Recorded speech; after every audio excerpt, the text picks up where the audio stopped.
ചൂരമല, മുണ്ടക്കൈ, പുഞ്ചിരിമട്ടം, ഒപ്പം തന്നെ ചാലിയാർ പുഴയുടെ പ്രദേശങ്ങൾ എല്ലായിടങ്ങളിലും തെരച്ചിൽ ഇപ്പോഴും പുരോഗമിച്ചുകൊണ്ടിരിക്കുകയാണ്. രക്ഷാപ്രവർത്തനം ഏറ്റവും വേഗത്തിൽ തന്നെ മുന്നോട്ട് പോകുന്നു എന്നാണ് നമുക്ക് അവിടുത്തെ ദൃശ്യങ്ങളിൽ നിന്ന് മനസ്സിലാക്കാൻ വേണ്ടി കഴിയുന്നത്. ഏറ്റവും ആധുനികമായ യന്ത്രങ്ങളടക്കം ഉപയോഗിച്ചുകൊണ്ടുള്ള തെരച്ചിൽ, കൂടുതൽ റഡാർ സംവിധാനങ്ങൾ ഉടനെത്തിക്കുമെന്ന് മുഖ്യമന്ത്രി പറഞ്ഞ സാഹചര്യം കൂടി നമ്മുടെ മുൻപിലുണ്ട്. ഇപ്പോൾ അനൂപ് മുണ്ടക്കൈയിൽ നിന്ന് നമ്മളോടൊപ്പം ചേരുകയാണ്. അനൂപ്, മുണ്ടക്കൈയിൽ സമഗ്രമായ രക്ഷാപ്രവർത്തനം സാധ്യമായ എല്ലാ രീതിയിലും ചെയ്തുകൊണ്ടിരിക്കുന്നു. ഒപ്പം തന്നെ നമ്മൾ നേരത്തെ കണ്ടതാണ്, കൂടുതൽ മണ്ണുമാന്തി യന്ത്രങ്ങളടക്കം ഉപയോഗിച്ചുകൊണ്ടുള്ള തെരച്ചിലുകൾ ആ പ്രദേശത്ത് നടക്കുന്നു. സ്നിഫർ ഡോഗുകളുടെ സാന്നിധ്യമുണ്ട്. അതിനു മുകളിൽ പുഞ്ചിരിമട്ടത്തും വലിയ തെരച്ചിൽ നടന്നുകൊണ്ടിരിക്കുകയാണ്. രക്ഷാപ്രവർത്തനം നടന്നുകൊണ്ടിരിക്കുകയാണ്. ഈ 5-ാം ദിനത്തിൽ ഈ ഉച്ചനേരത്ത് നമ്മൾ സംസാരിക്കുമ്പോൾ എങ്ങനെയാണ് രക്ഷാപ്രവർത്തനം മുന്നോട്ട് പോകുന്നത്? 5-ാം ദിവസം മഹാദുരന്തത്തിന് ശേഷം 5-ാം ദിവസവും രക്ഷാപ്രവർത്തനം ആദ്യഘട്ടത്തിൽ ആരംഭിച്ച വിധം തന്നെ വളരെ ഊർജിതമായി മുന്നോട്ട് പോവുകയാണ്. ഈ ഉരുൾപൊട്ടൽ ദുരന്തത്തിൽ കാണാതായവർക്ക് വേണ്ടിയുള്ള തെരച്ചിലാണ് ഇപ്പോൾ പ്രധാനമായും നടക്കുന്നത്. അതോടൊപ്പം അതിന് സമീപത്ത് ഈ തുരുത്തുകളിൽ ഒറ്റപ്പെട്ടു പോയവർക്ക് വേണ്ടിയുള്ള തെരച്ചിലും മറ്റും നടക്കുകയും ചെയ്യുന്നു.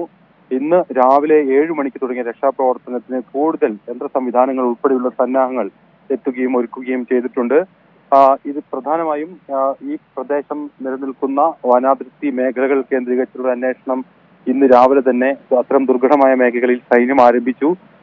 വനം വകുപ്പിന്റെ കൂടുതൽ സേനാംഗങ്ങളെ ഈ വനാതിർത്തികൾ പങ്കിടുന്ന മേഖലകളിൽ ഉൾപ്പെടെ വിന്യസിച്ചിട്ടുണ്ട്. അത് ആ സ്ഥലത്തെക്കുറിച്ച് നേരത്തെ മുൻപരിചയമുള്ള ഉദ്യോഗസ്ഥരെയാണ് കൂടുതലായും ഈ ദൗത്യസംഘങ്ങൾ ഉൾപ്പെടുത്തിയിരിക്കുന്നത്.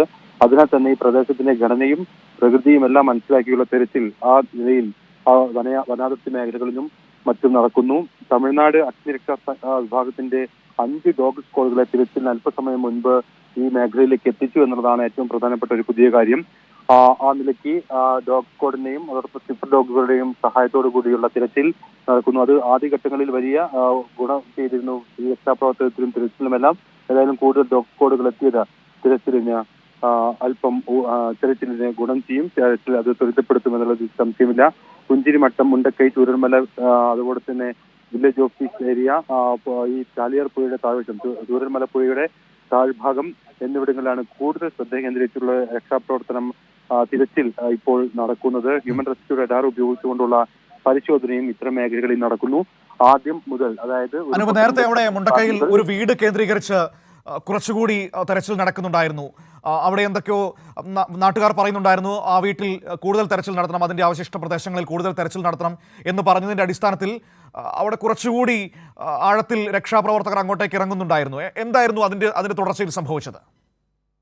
ഇവിടെ സുനി, അതോടൊപ്പം സോമൻ തുടങ്ങിയ ആളുകൾ ഇന്ന് രാവിലെ ഈ പ്രദേശത്തേക്ക് എത്തിയിരുന്നു. അവരുടെ വീടുകൾ ഇവിടെ അല്ലെങ്കിലും അവരുടെ ഉറ്റ ബന്ധുക്കളുടെ വീടുകളാണ് ഇവിടെ ഉണ്ടായിരുന്നത്. അവരുടെ ജ്യേഷ്ഠന്റെ, പ്രത്യേകിച്ച് സുദേവൻ, അയാളുടെ ജ്യേഷ്ഠന്റെ വീട് അവിടെ ഉണ്ടായിരുന്നു. അവരൊന്നും ഈ ദുരന്തത്തിന് ശേഷം കാണാനില്ല. അദ്ദേഹം അവരെ തിരഞ്ഞെത്തിയതായിരുന്നു.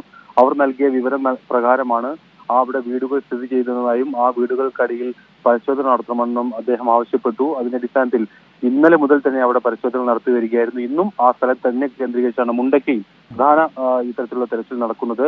അതിന് തൊട്ട് സമീപത്ത് ഒരു മസ്ജിദ് ഉണ്ടായിരുന്നു. ആ മസ്ജിദിൽ താഴെ നാസർ എന്നയാളുടെ മൃതശരീരം ഉണ്ടാവാൻ സാധ്യതയുണ്ട് മണ്ണിനടിയിൽ എന്ന ഒരു വിവരത്തിന്റെ അടിസ്ഥാനത്തിൽ ആ സ്ഥലവും ആ പള്ളിക്ക് മുൻവശത്തും ഇപ്പോൾ JCB ഉപയോഗിച്ചുകൊണ്ടുള്ള പരിശോധന നടത്തി. എന്നാൽ മറ്റു വിവരങ്ങളൊന്നും ഈ 2 സ്ഥലങ്ങളിൽ നിന്നും ഇപ്പോഴും ലഭിച്ചിട്ടില്ല എന്നുള്ളതാണ് സങ്കടകരമായ കാര്യം. ഇവരുടെ ബന്ധുക്കൾ പറയുന്നത് ഈ മേഖലയിൽ ശക്തമായ തിരച്ചിൽ നടത്തണം, അവിടെയുള്ള മുഴുവൻ മണ്ണും മാറ്റണം എന്നുള്ളൊരാവശ്യം ബന്ധുക്കൾ നിർദ്ദേശം, ഒരു അഭ്യർത്ഥന നാട്ടുകാരുടെ ഭാഗത്തുനിന്നുണ്ടായി, ബന്ധുക്കളുടെ ഭാഗത്തുനിന്നുണ്ടായി. അതുകൊണ്ടാണ് പൂർണ്ണമായും ഇന്നലെയും ഇന്നുമായി ഈ മേഖല മാത്രം കേന്ദ്രീകരിച്ചുള്ള മണ്ണ് മാറ്റിയുള്ള തെരച്ചിൽ അധികൃതർ നടത്തിയത്. ആ നിലയ്ക്ക് അവിടെ എന്നാൽ മറ്റ് വിവരങ്ങളൊന്നും ലഭിച്ചില്ല. ഇന്നലെ ഒരു ജീവന്റെ തുടിപ്പ്, അല്ലെങ്കിൽ ഇത്തരത്തിൽ റഡാർ സംവിധാനത്തിലൂടെ ഒരു ഈ ഭൂമിക്കടിയിൽ, മണ്ണിനടിയിൽ ജീവനുണ്ടെന്നൊരു സിഗ്നൽ ലഭിച്ചിരുന്നു. എന്നാൽ അത് വിഫലമായി മാറുകയും മറ്റും ചെയ്തിരുന്നു. ആ തിരച്ചിൽ നടത്തിയ സ്ഥലത്തിന് തൊട്ട് സമീപത്ത് തന്നെയാണ് ഇപ്പോൾ ഈ മസ്ജിദിന്റെ ഭാഗത്തും നാസർ എന്നയാളെ കണ്ടെത്താൻ വേണ്ടിയുള്ള ഒരു പരിശോധനയും തെരച്ചിലും നടന്നത്. എന്നാൽ അദ്ദേഹം അവിടെ കുടുങ്ങിക്കിടക്കുന്നതായ മറ്റുമുള്ള യാതൊരുവിധ വിവരങ്ങളും ഇതുവരെയും ആ തെരച്ചിൽ ലഭിച്ചില്ല. അതേ തുടർന്ന് ഇപ്പോൾ ആ പള്ളിക്ക് മുൻവശത്തുനിന്നുള്ള തെരച്ചിൽ അവസാനിപ്പിച്ചിരിക്കുകയാണ്. JCBകൾ മറ്റു വശത്തു തന്നെ കേന്ദ്രീകരിക്കുകയാണ്. ഇതുവഴി മുകളിലോട്ട് പുഞ്ചിരിമറ്റം ഭാഗത്തേക്കെല്ലാം നമ്മൾ പോകുന്ന ഒരു വഴിയായിരുന്നു ഇത്. എന്നാൽ ഇപ്പോൾ ആ വഴിയിലേക്ക് ആളുകളെ കടത്തിവിടുന്നില്ല. അവിടെ സൈനികർ മാത്രമാണ് തുടരുന്നത്. സൈനികർ ആ മേഖല കേന്ദ്രീകരിച്ച് തെരച്ചിൽ നടത്തുകയാണ്. പ്രധാനപ്പെട്ട കാരണം ആ മേഖലകളിൽ തുടർ അപകട സാധ്യതകൾ കണക്കാക്കിയാണ്. തുടർ അപകട സാധ്യതകൾ ഉണ്ടാവുമെന്നുള്ളൊരു മുന്നറിയിപ്പ് അധികൃതർ നൽകുന്നു. അതേ തുടർന്നാണ് ആ സ്ഥലങ്ങളിൽ നിന്ന് ആളുകളെ അവിടേക്ക് വിദഗ്ധരായിട്ടുള്ള ആളുകളെ മാത്രം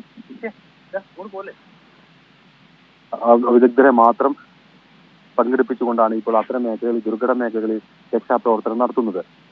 ഈ ഇത്തരത്തിലുള്ള തെരച്ചിൽ പ്രവർത്തനങ്ങൾ നടത്തുന്നത് ഞാൻ നേരത്തെ സൂചിപ്പിച്ചതുപോലെ ഈ പുഞ്ചിരിമറ്റത്തു നിന്നും തുടങ്ങി ചാലിയാർ പുഴ വരെ നീളുന്ന വിവിധ സോണുകളിലായാണ്, വിവിധ സെക്ടറുകളിലായാണ് തിരച്ചിൽ നടത്തുന്നത്. അതിൽ കൂടുതൽ പ്രാധാന്യമുള്ള അല്ലെങ്കിൽ കൂടുതൽ സാധ്യതയുള്ള ഇത്തരത്തിൽ വീടുകൾ കൂടുതൽ വന്നടിഞ്ഞിട്ടുള്ള മേഖലകളിലാണ് കൂടുതൽ പരിശോധനകളും മറ്റും നടക്കുന്നത്. അവിടെ കേന്ദ്രീകരിച്ചാണ്.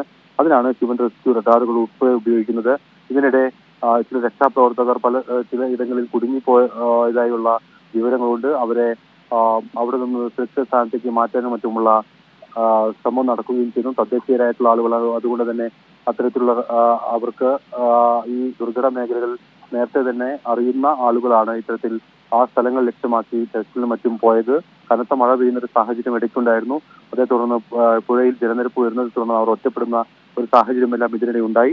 ഏതായാലും രക്ഷാപ്രവർത്തകർ ഉൾപ്പെടെ ആ വിധത്തിൽ വലിയ പ്രതിസന്ധികളും ബുദ്ധിമുട്ടുകളും നേരിട്ടാണ് ഇത്തരത്തിൽ തെരച്ചിൽ പ്രവർത്തനങ്ങളിൽ പങ്കെടുക്കുന്നത്. അല്പസമയത്തിന് ശേഷം ജില്ലാ കളക്ടറുടെ അധ്യക്ഷതയിൽ ഒരു യോഗം ഇവിടെ നടക്കുന്നുണ്ട്.